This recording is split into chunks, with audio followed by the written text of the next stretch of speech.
Okay, next up, we have Annette talking about efficiently running Cognos reports. Take it away, Annette.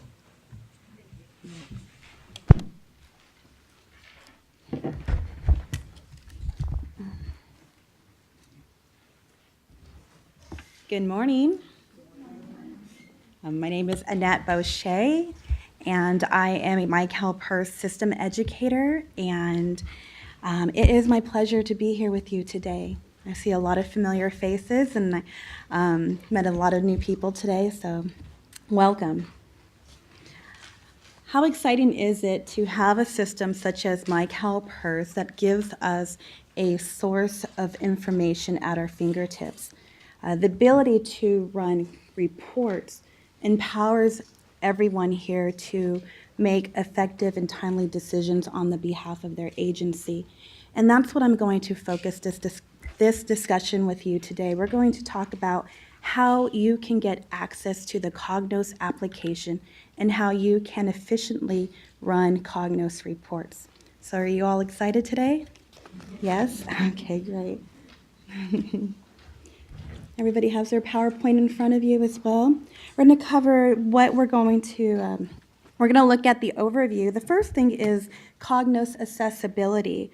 What do you need to have in place in order to access Cognos? I talked to some folks today, and they're trying to access Cognos, but for some reason the application will not come up, so we're going to touch on that. Also, once you've located the application, how do you locate the report and generate the report itself? And then we'll move on and talk about the Cognos training opportunities that we have available for you. And we'll end with CalPERS resources, and if time permits, we'll have a question and answer session as well. All right. So let's review what you need to know in order to access Cognos, or to gain accessibility, let me say. If you find that you are unable to access Cognos reports, I have some resolutions for you that may assist you. The first thing is that you may need to reconfigure your web browser in order to access the reports. The second is determine if you have the appropriate roles assigned to your username and password to access those reports. The other item is, once you've determined what user roles that you need to have your system access administrator assign those roles to you. And last, verify if the report is actually available. It may be down to some enhancements. So let's discuss a little further about these topics that I've just mentioned to you. The first one is configure your browser settings. If you cannot generate a Cognos report, it may be due to your computer settings, or perhaps your agency has upgraded their internet browser. Has that happened to you guys at one point in time? Yeah, that's what I hear quite a bit from employers. Well, if that's the case, then what you need to do is reconfigure your browser settings to make CalPERS a trusted site. If you look at the presentation in front of you, there's a screenshot of instructions, and there's a document online. It's called the Cognos Report Browser Requirements. And within this document, we have user-friendly step actions along with illustrations that point where you need to go within your computer internet settings to make CalPERS a trusted site. Oh, and the good news is this, a lot of people ask me is, do I need to get in contact with my IT department to assist me? No, you do not need to do that. So that is really good news, and that saves you a lot of time. All right.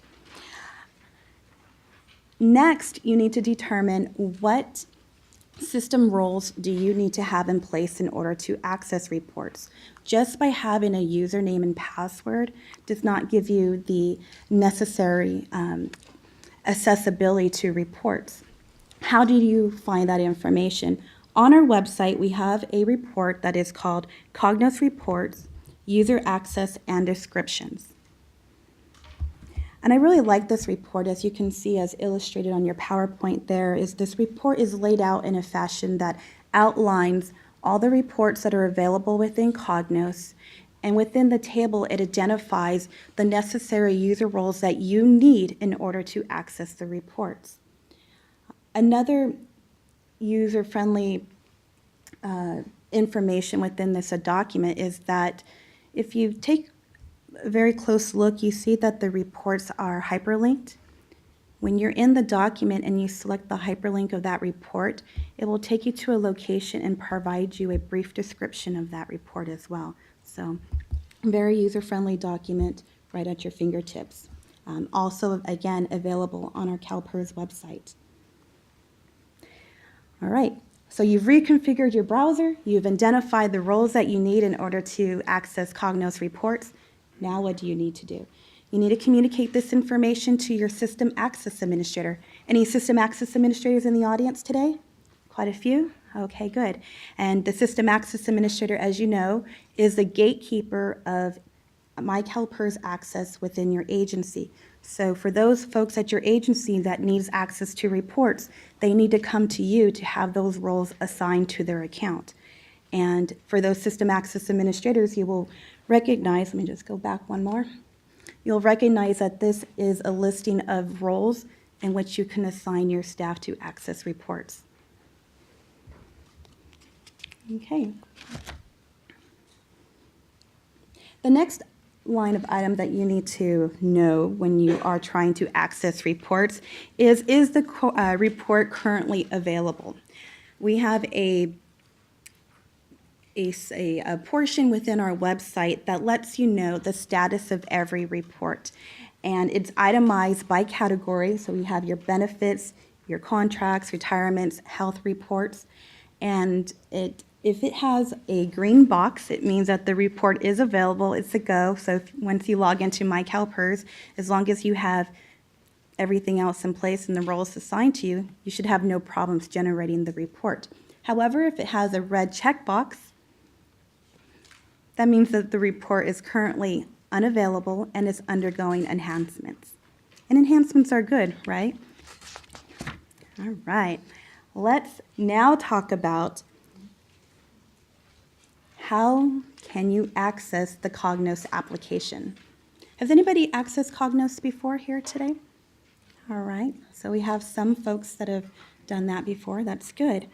All right. What you want to do, for those who have never accessed Cognos reports, is you want to log into CalPERS, and within the left side navigation, there is a section that's called Common Task, and that will expand some options, and you want to select Reports from that page. Once you do that, another page will appear, and it's the the Cognos application. And from there, you would select Home. Now we're in the Cognos application. So what do we do at this point? I want to point out that if you look very closely at the image, there are two tabs. There is a Public Folders tab and a My Folders tab. Does everybody see that? All right. Now, when you are trying to access all the reports, you want to be in the Public Folders tab. And when you're in that Public Folders tab, you want to select the yellow folder. And if you ever get to this point and you forget, what folder do I need to choose? Remember, follow the yellow brick road. All right? That's a good one. It always takes you home. All right. Well, let's go to our next page. We've selected the yellow folder. We're accessing the reports, and by default, the reports will be listed in alpha order. You have a couple options in navigating within this application. There, you can scroll page by page, or at the very top, you can do a word search, or if you're lucky enough, the report is available on the first page. All right, and we're going to do that today. We're going to pick on the CalPERS and Appointment ID report. And when you find the report of your preference, you want to select the hyperlink of that report so that you can then create the parameters of that output.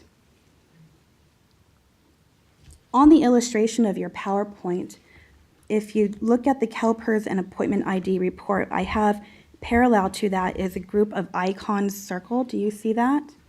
Okay. And what I really liked about the Cognos application, it has dedicated additional functionality with every report.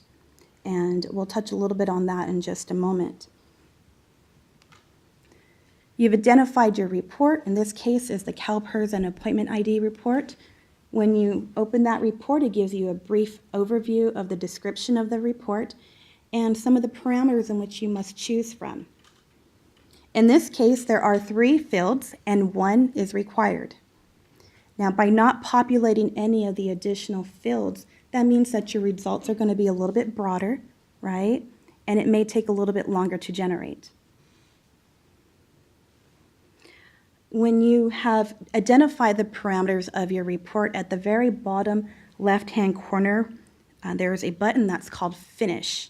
And once you've populated all the required fields, that Finish button will now become an enable for you to select. All right, and when you are ready to, and that's called generating and running the report. When I say generate, it also means running the report. And the report output by default will be HTML in a minimum of 20 lines per page. And at that point, you can download the report to be in PDF, Excel, CSV, and you have the option to save the report in Cognos if you like.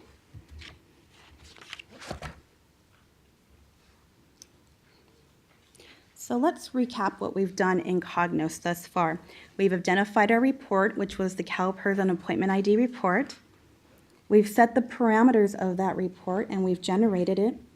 All right, and at this point, now what? I have my report. What can I do with that report? And that is where I'm going to plug in my Cognos training class for you. We offer a hands-on instructor-led training class, and some of you have taken it, and I've talked to a few of you today, and you have not. And what we teach you in this class is the navigation and the tools that are available in this application. Remember the tools I highlighted associated to that report and mentioned there's additional functionality? We teach you what all that means and how you can make that best and be efficient for you. Also recall when we first logged in Cognos, there was an option between public and my folders, right? How do you set that up and how do you manage those folders is another key component in which we teach you in this class. And running and saving reports. You've generated the reports. Do you want to view that report now at this moment? Or do you want to run it in the future? Meaning, I want to run this report at the end of the month at 5 o'clock. You can do that, and we show you how to do that. Or perhaps the third option is set in intervals. I want this report to run every month at the end of the month, but I want it to go through the end of the year. You can do that. So you don't even have to be in the office to have that done. So everybody can still take their vacations, all right? Work-life balance, right? All right, and now that I have your attention, you're probably thinking, how can you sign up, right? All right, well, I have that for you next. And that is our Cognos training schedule. And our training schedule is available on our CalPERS online website. And let's take a look at that schedule. The schedule in front of you is outlined to mid-September.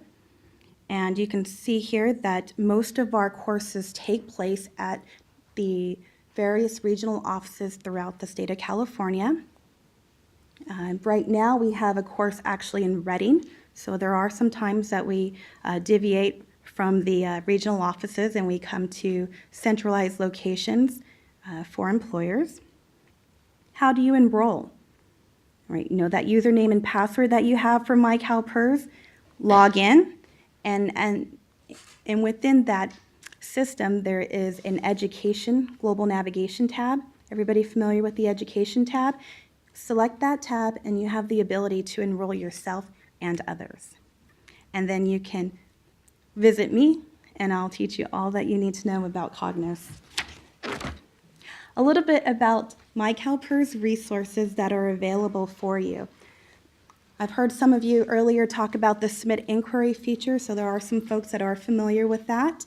It is a secured option for you to submit confidential information to the program areas within CalPERS Typically, the turnaround time on the response is 10 business days, and but a very good tool to use in order to communicate directly from yourselves to us all the information that we need to know in order to assist you. The second line item is our employer education training mailbox. If you want to get a hold of me, if you want to ask me a question, please email me at this mailbox. That's CalPERS_employer communications with an S. Sometimes folks leave out the S, and we don't want to do that, at calpers.ca.gov.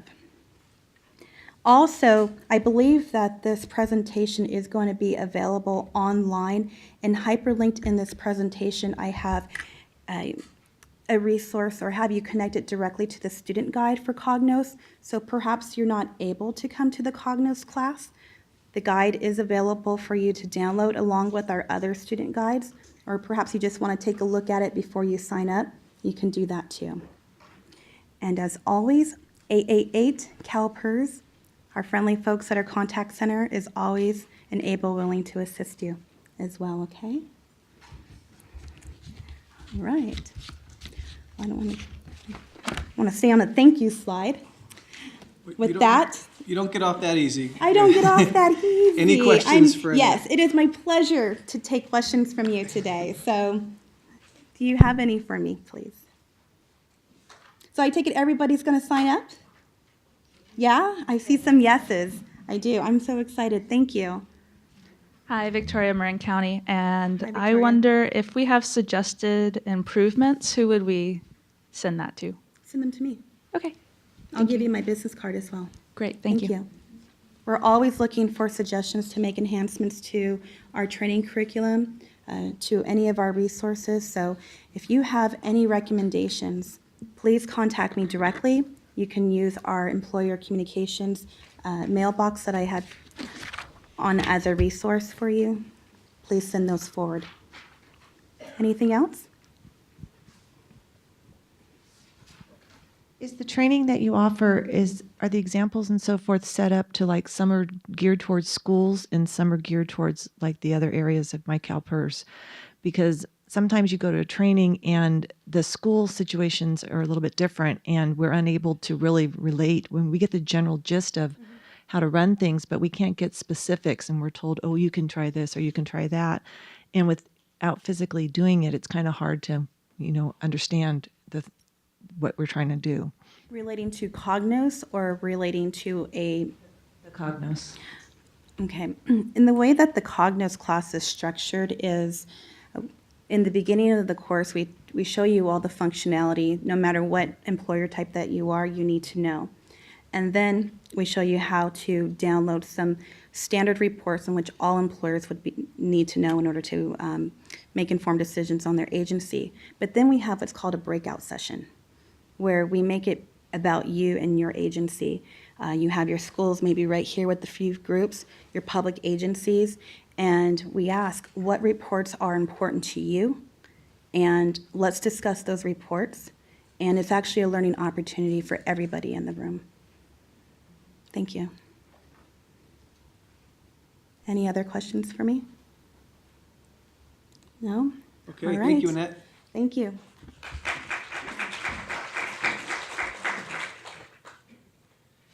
Next up, we have Nancy to talk about working after retirement.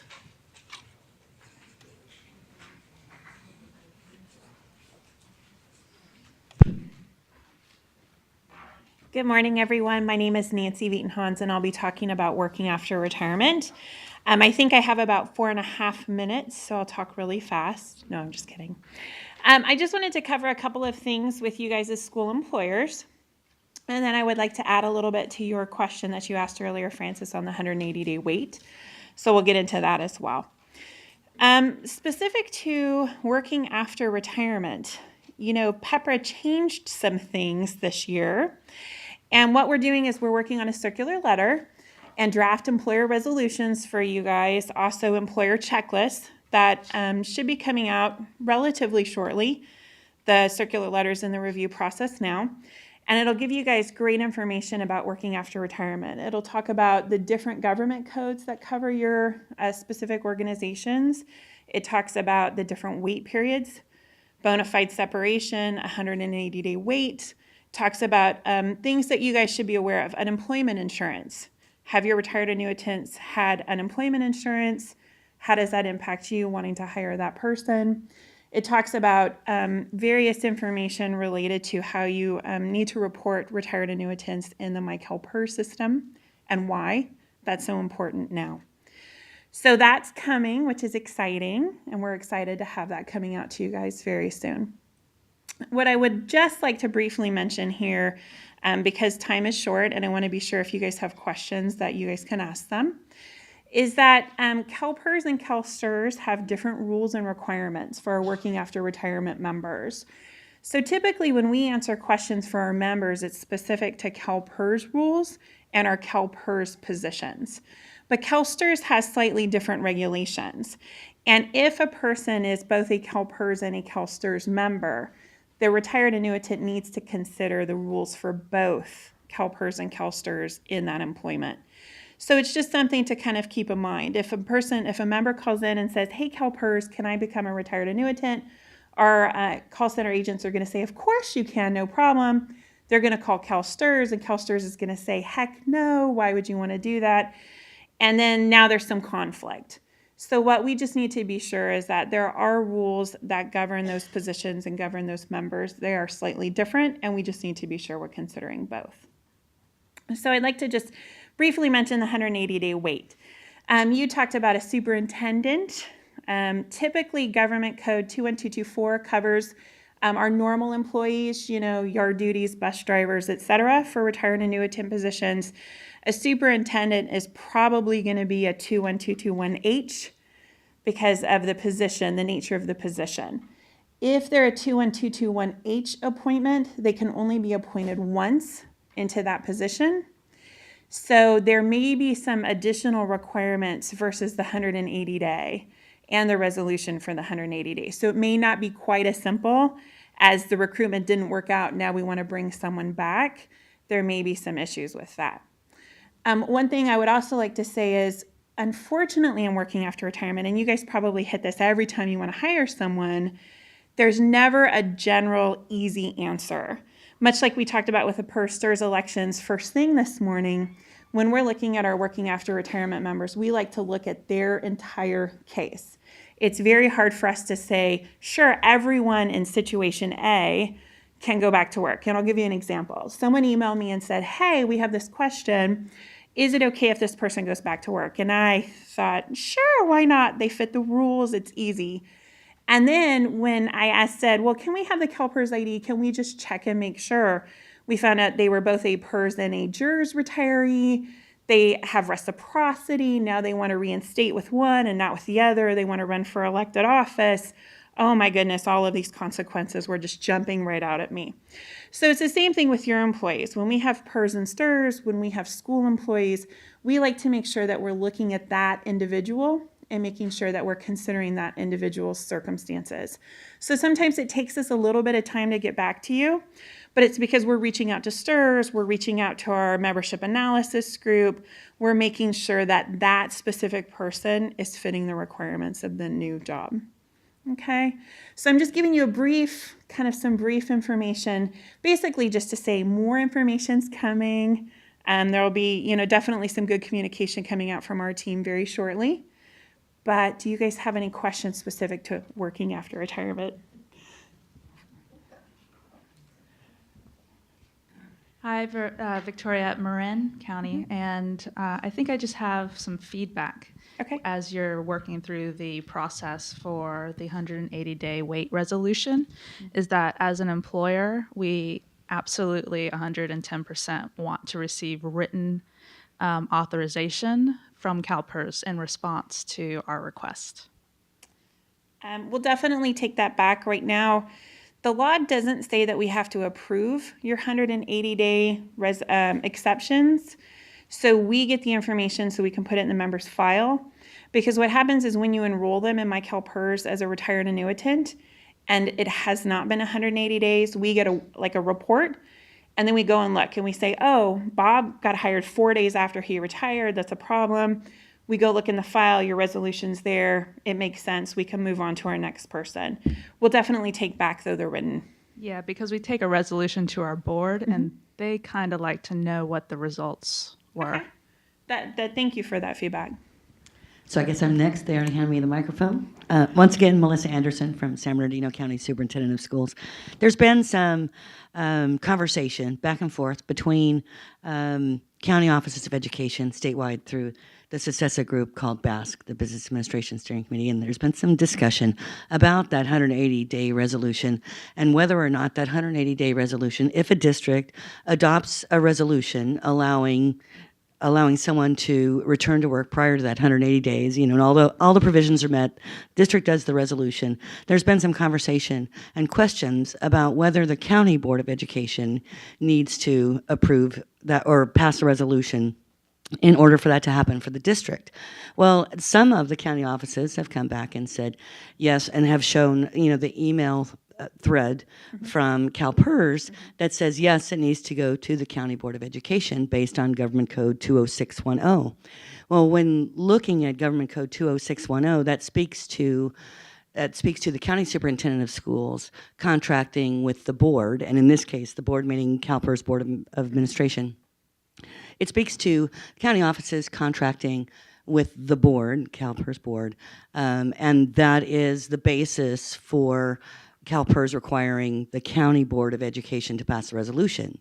The problem comes in that in those county offices of education where the County Board of Education is an elected body and the county superintendent is an elected body, there's no mention in the government code of the County Board of Education.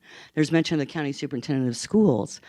And in the cases of those county offices of education that have an elected county superintendent, the resolution that CalPERS is asking the county offices to pass is actually outside the scope of authority of the County Board of Education. So we kind of, I've seen a lot of the email chatter going back and forth, and we always have separated the two because clearly in code it separates the duties of the county superintendent from the County Board of Education. And so I'm just wondering if, I'm kind of wondering where that I could see that advice pertaining to those county offices of education that have an appointed county superintendent, because in that case, the Board of Education, oversees the activities of the county superintendent. But in the cases where you have an elected county superintendent, then I'm guessing that CalPERS would not be requiring those county offices of education, those county superintendents, to have to go to a board that doesn't have the scope of authority to take action, and would not be requiring a resolution from the County Board of Education. So that's a super amazing question. Thank you. Thank you for asking that. We have two super amazing. Sorry, we're all into superheroes. I have a 4-year-old. I'd like to ask Liz Burke and Emily DeFlores if they have some information. If not, maybe we could have a little bit of a conversation offline, because there are definitely some rules that CalPERS has to follow in terms of who we consider the governing body. And that becomes, I think, the issue for you guys where you have both elected groups. That is absolutely the issue. Yeah. Okay, this is Liz Burke, and you know what? I would really like if you could send that question in writing to our unit mailbox. It's BNSD. Did you say V? B as in in boy. B as in boy? Yeah. BNSD _ post, POST _ retirement. Is administration in there too? I forget. Yeah, and then _ administration at CalPERS. Wait, hold on. Why don't we do this? Give us your card. We'll email Perfect. you. That's And perfect. then, I'll give you Good my idea. card, Liz. but yeah, because I do think that the question applies outward. It's not just you, although you are the one who asked it. I don't know if you guys volunteered her or you all paid her to ask it. But what we'll do is, yeah, right? So we'll work with you, and then we'll kind of map out this process, and then we'll make sure that it gets out to all of you guys. Perfect. That'd be great. Okay. Got my card already handy. Awesome. Thank you so much. Thank you. Well, I'll jump on it.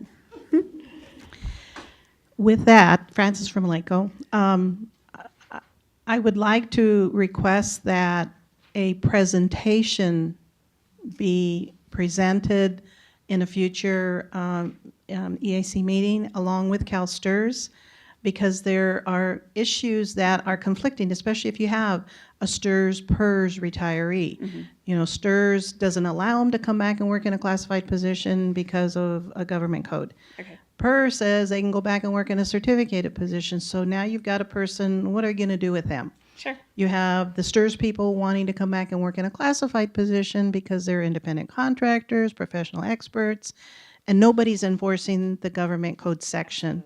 And we're at a loss as to how do we report these people? Absolutely. How do we pay them? No, that's a great comment. I'm blindly Vanna White pointing at Scott. We got it. Because Scott will have it, added to our next agenda. Just so you guys know, if any of you are going to Employer Forum, I'll be doing 90 minutes of working after retirement. So, come, join, party. It'll be fun. I think 8:15 Tuesday morning. So bring your coffee, be ready to go. But definitely, if you guys are coming in forum, we'll have a lot of lengthy conversation there about this as well. But I also think it needs to be linked with Absolutely. possibly something that Liz Burke would present, because at a previous EAC meeting, someone had a question along the lines of employment after retirement, and she kind of threw something in the mix that had, I think, everybody thinking is, did that person take an election? Which I think we may not even considered. So I think it's kind of a little So threesome that has to be done. I think that's great. I think Liz Burke is world famous, and we all love her. She's absolutely wonderful. And so the presentation at the Employer Forum, I'm doing it, but I'm doing it with Liz's full blessing. So, definitely the presentation we have at Forum will have lots of information, more specific to CalPERS, of course, but we'll come back to SEAC when we're invited again and make sure that we coordinate with CalSTRS to have maybe a joint presentation. That'd be a great idea. For you offline. Great. Other questions for working after retirement? It's the fun world, right? It's confusing and lots of rules. I'm Carol Weiss from Butte College. We just recently hired an annuitant, retired before the PEPRA thing kicked in from schools, but they're just now coming back in a part-time hourly position. When we did the retiree appointment, I'm noticing on their screen that they default in as retired annuitant, yes. Enrollment level says PEPRA new, and the formula is the 2% at 62. Obviously, we're just going to be reporting their hours. Correct. Do they need to stay on that PEPRA report then? And is that just a formality based on their new enrollment eligibility date and their new retiree appointment date? That's absolutely a great question. I don't know if we have, from an enrollment perspective, I don't know if Emily wants to address that. It's because of the 6-month break. The system considers them PEPRA, but the formula doesn't apply because they're not earning service credit. It wouldn't change your contributions that you're paying for them because you're not paying contributions. You're just reporting the hours and the pay rate. So I don't know if Emily has something specific to add to the actual appointment part. So I just had a question on the appointment part. If they're returning to the same employer, or is it a different employer? I believe this is a different employer. Okay, so that's the 6 month, and because it's a different employer, that's why the PEPRA is showing up. But it shouldn't impact what you report for retired annuitants. Okay, thank you. I think you brought up a really good question, and we still have some time for additional questions. The system will send out letters at 800 and 900 hours. That's why you're reporting them. The system is tracking the 960-hour limit. It's sending out 800 and 900 hour letters to both the member and to you guys as the employer. So it's just something to keep aware of. If you guys are reporting information and it's incorrect, the system's going to generate out those letters much sooner than they otherwise would. So it's just important to make sure you're really tracking those hours properly, because the 960-hour requirement applies to all retired annuitants, whether you're 21224 or 21221H. And it's really important that we follow that 960-hour limit. Go ahead. Teresa Cooper, Stanislaus County. To tag on to Melissa's question, I have a very small district that's done their own resolution to rehire a recent retiree. They're needing to get her back in to do something soon. And with her question pending, is there a time frame that we'll get answers to that soon to know if I need to talk to our county board to do that resolution or not? Because we're in the same predicament with, we have our all elected officials, including the superintendent as well. I would love your card as well, and then we could talk specifically about who you brought back. Thank you. This is Veena from Orange County. I'm sorry, one question got left. I just want to say that she asked her questions before, so you guys were like, "Man, Nancy was on it. Veena had no questions because she asked her questions before." When I looked at my list, I got left with one question. You know how now we report the independent contractors to PERS? Yes. Do you happen to know if we can ask our districts to report their information directly to PERS without the county office involved? Who does your Independent. normal? Like their earnings and But pay? you guys report for all of your districts, right? So you'd have to report for them as well. They need to come in on the normal file. I don't think you would let your districts report those people individually, just the right? independent because they don't go through the payroll system. They get paid by accounts payable. So that means we have to ask each agency to give us some Excel file, merge that into our file. I believe you're going to have to do that because you guys are the ones reporting the payroll. So I believe that they would need to report that information to you and you guys would need to report it. The independent contractor, because they get paid by project, it's a little harder. Right. And we certainly understand that. And we can talk a little bit more too about how to do that. Okay. Other questions? Thank you. Go ahead. Hi, I'm Renee from Napa County. Hi. Hi. My question's along the lines of hers is, what about contractors that are PERS retirees that are paid on a deliverables basis? So when their job is done, they're paid amount, but the hours and days aren't. How do you break that down? Do you have any sort of guidance, and is there going to be a circular going out? We'll talk about the circular. I think that's a great suggestion. There is some guidance from payroll. We've talked to them. So let's talk, and then we can see what information we can communicate out to the group about how to make that work for you guys. Okay. Go ahead. Hi, my name's Debbie. I'm with the Fresno County Office of Ed. My question's going back to the letter that gets generated to retirees. You send it out at 800 hours. Is there any way to send that out maybe at 700 hours? Because what we're finding in our districts is somebody reaches, say, the 800 hours, you're sending that letter out based on, say, like the March report. I know that's kind of early. But by the time the March report gets submitted, it's the end of April. So they've already worked the whole month of April.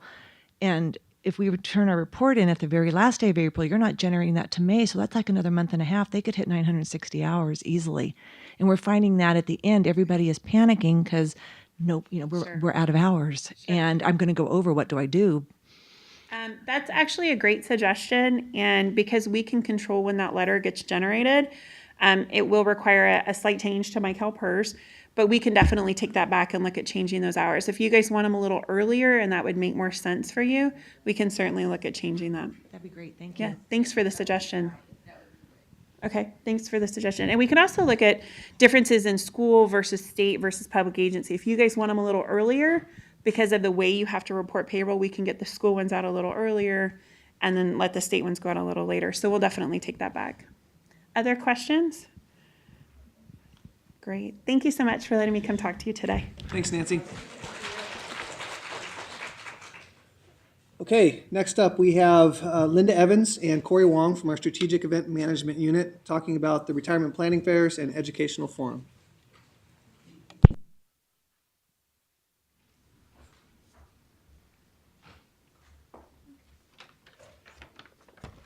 Hello, my name is Corey Wong, and thank you for having us here today.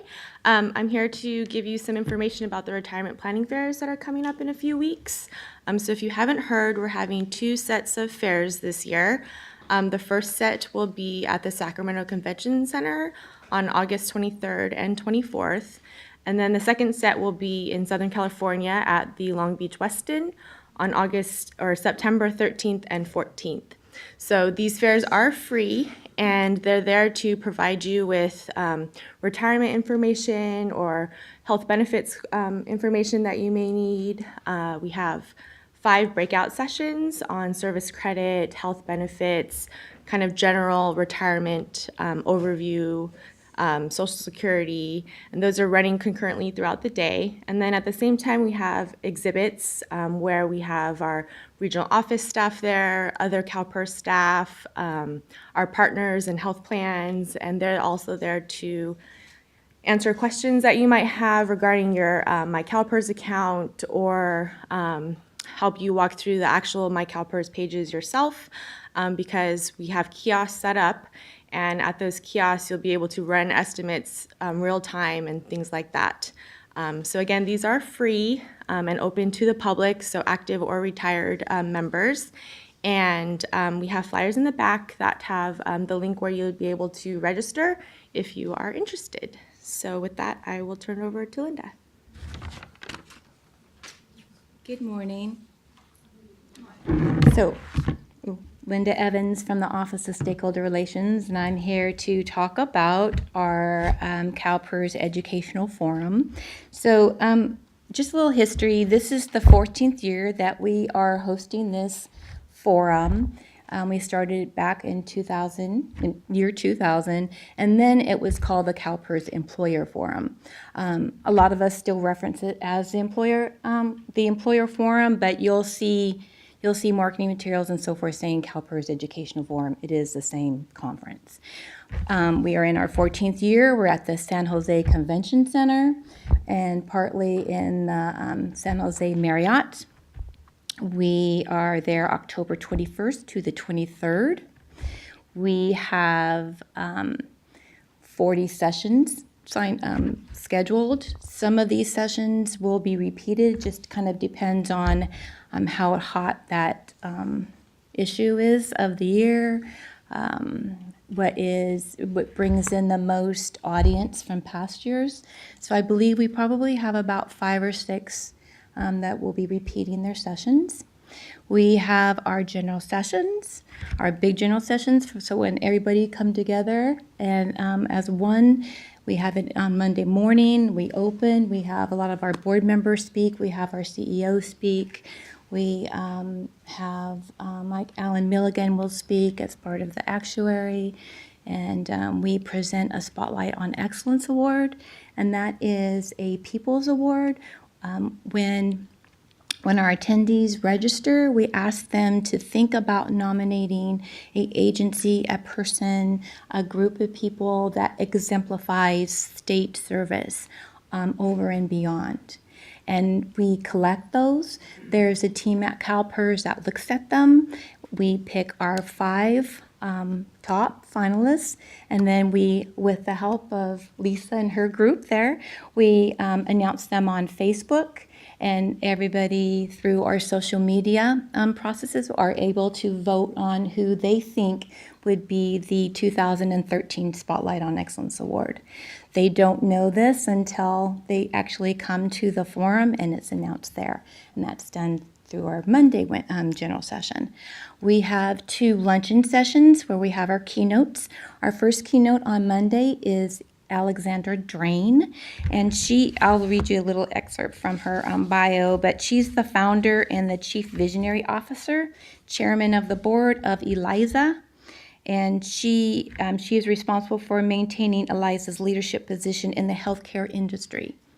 She has devoted her career to inspiring people to lead healthier, happier, and more productive lives through the use of innovative technology, and her entrepreneurial spirit and passion for technology and design has led to the launch of 4 successful healthcare ventures over the past 20 years.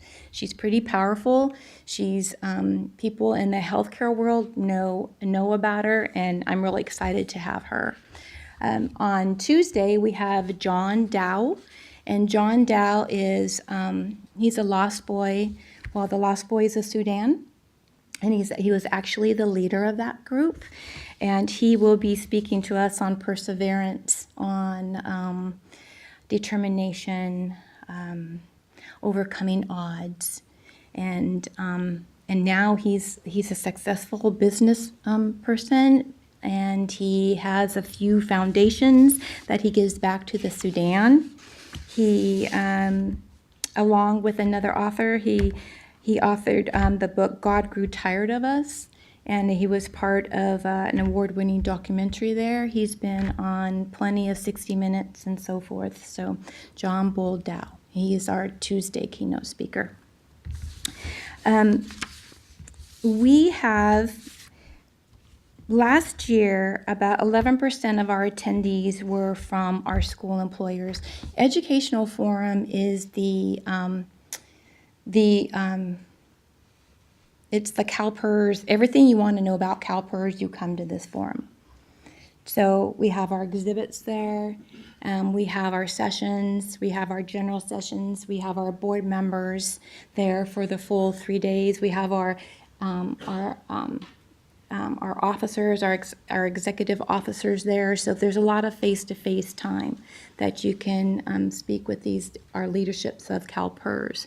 And so besides that, we have receptions, like the Board of Administration reception, where you have more time to see and visit with the board members if you like, and also, of course, our executive leadership.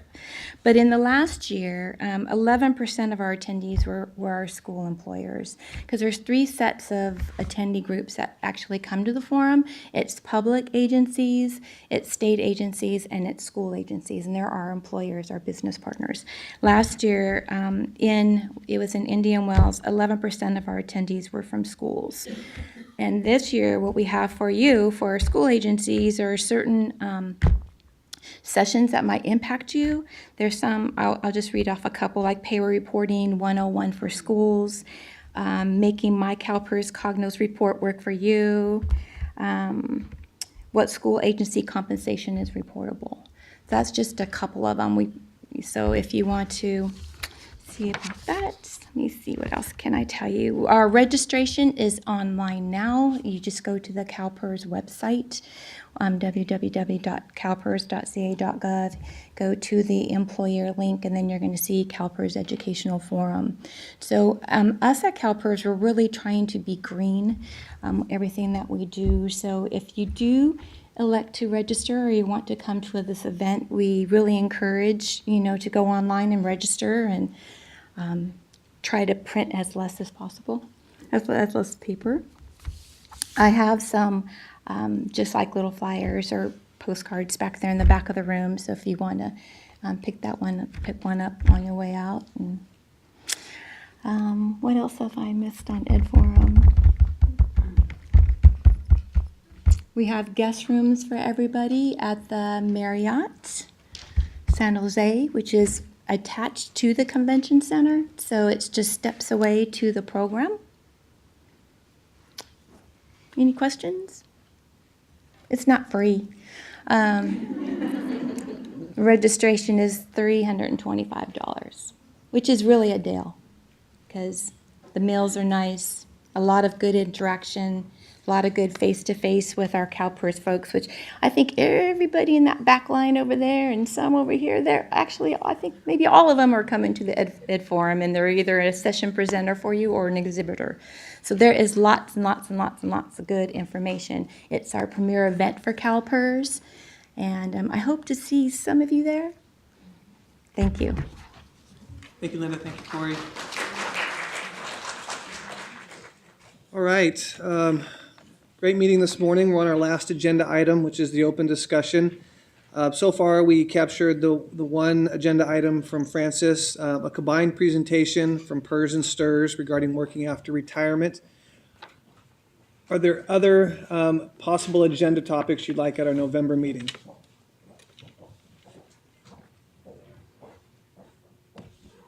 Added to that post-retirement employment is the effect that the right of election may have on post-retirement employment. Got it. Thank you.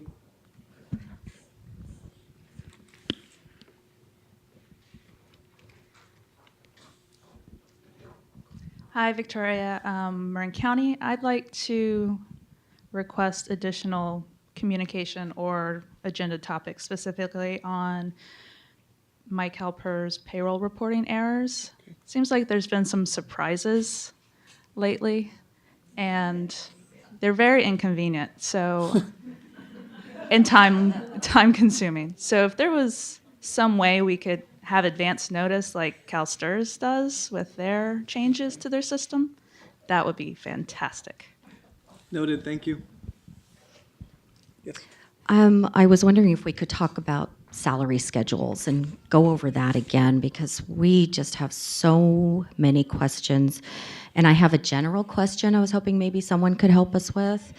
We had a PERS audit recently at one of our districts, and the auditor told us that the most accurate way to report all of our employees' rent base is hourly, and that we should change our salary schedules to reflect everyone being paid hourly, with an hourly rent base, I should say. So we started the process this fiscal year to change our salary schedules, and then Debbie had someone tell her we're working with people at PERS regarding the audit and how to correct things, and she told them that we were changing our salary schedules, and they said, oh, that's going to cause a problem for your employees who when they go to retire if you switch them now. So we don't know what to do, and we're really at a standstill because we're in a new fiscal year and don't know what to do. Let's do two things. I'll get your information and we'll connect you with the appropriate persons right away at CalPERS, and then we will add a salary schedule conversation to the November. That would be great. Thank you. Hi, Christina Crawford with Solano County Office of Education. I wanted to second the request for communication on errors. On the June report, we had over 300 errors regarding the new CRB 22 and 223 special comp adjustments. And it required our entire department to stop and manually enter corrections into the system to get that through. And it also requires our system provider to make changes in the software. So that takes time, and it was very inconvenient. And then there's another error, the CRB 228. And I just wanted to get clarification on that. I talked to Tim Herbeck yesterday, and basically it sounded like we weren't allowed to really report adjustment lines on the July file. So just need clarification. And then if training could be provided to our districts on these errors, what they mean and how to correct them, that would be fabulous. Very good, thank you.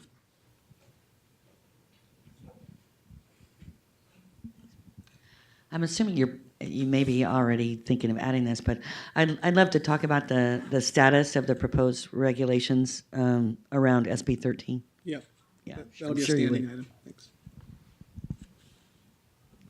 Nancy Lawrence from El Dorado County Office of Education. The third topic on the reporting is the cost of living adjustments and how only the highest pay rate for a single employee is flowing through and the rest of the pay rates are airing out.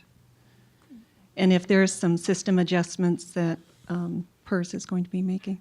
Okay, I want to just take 1 second to echo the plug that Linda gave for the Ed Forum. This meeting is obviously in November. I really encourage you all to attend the Ed Forum in October because you could have these questions answered either in the sessions or one-on-one. But we will, of course, add it to November. I just want to give that extra opportunity there. Also, on the IRS regs that were drafted about a year ago on charter schools, whether or not they're considered public entities and can participate in a public pension, we've had some of our new charter schools denied by CalPERS. And so can we have more information on that and going forward, what is PERS going to do with those existing charter schools that are currently contributing to CalPERS? Is there going to be a decision made on what to do with those schools? We'll add that to the discussion. Looking over at Brad Hansen, because I think he may be. I used to be able to contract here and not over it anymore. Lucky you. All right. I know that they are looking at all charter schools as they apply and apply the IRS regulation. If they're not considered a public entity, then they will be denied. It's definitely worth the And topic that at will our next meeting. things of that nature will normally get them denied. I don't have all the details though. Thank you, Brad. Yes. This is Ken Hall with CalPERS. There is going to be a session specifically on that at the Ed Forum this year. So I would once again plug the Ed Forum and attendance on the IRS regulations. Excellent. The one thing Linda didn't really talk about is the Ed Forum's fun. The food is good. You get to work with your peers and meet people across the state. Great networking opportunity. Really encourage you to take advantage and come join us in San Jose this year. I see no other questions. You, of course, can email us at any time. We will send out a request for agenda items via email as well. You can tell us what you'd like to hear at that point. We're ending early today, and I want to encourage you all to take advantage of the 68-degree weather currently here in West Sacramento. Take a walk on the riverfront and enjoy your lunch. Thank you all.